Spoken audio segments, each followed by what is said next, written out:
कहेली मयरिया ए बेटी रोई रोई कहेली मयरिया ए बेटी बाबा के महलिया पैसी घूमिलाए बेटी बाबा के महलिया पैसी घूमी लाए बेटी काल्हू महल होई है सपनावाए बेटी काल्हू महल होई है सपनावाए बेटी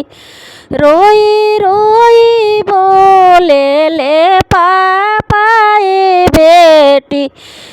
रोई रोई बोले ले पापाए बेटी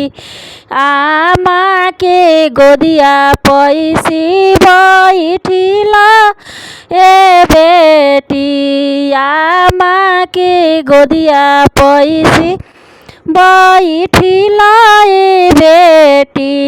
काल्हू गोदिया होई है सपनावा ए बेटी काल्हू अचरा होई है सपनावा ए बेटी रोई रोई बोले ले चाचा ए बेटी चाची के गोदिया पैसी बैठिला ए बेटी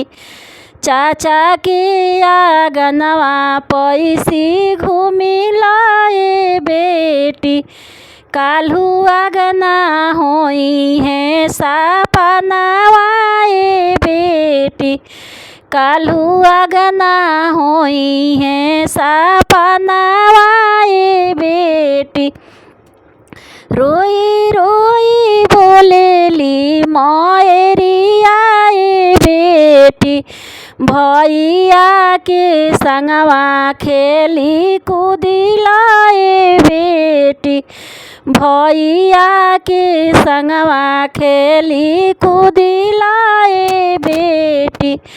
काल्हू भैया होई है सपनावा ए बेटी रोई रोई बोलेली मयरिया ए बेटी भाभी से बोली बतियाला ए बेटी भाभी से बोली बतियाला ए बेटी काल्हू भाभी होई है सपनावा ए बेटी रोई रोई बोले ले पापा ए बेटी बहिनी से बोली बतियाला ए बेटी बहिनी से बोली बतियाला ए बेटी काल्हू बहिनी होई है सपनावा ए बेटी काल्हू बहिनी होई है सपना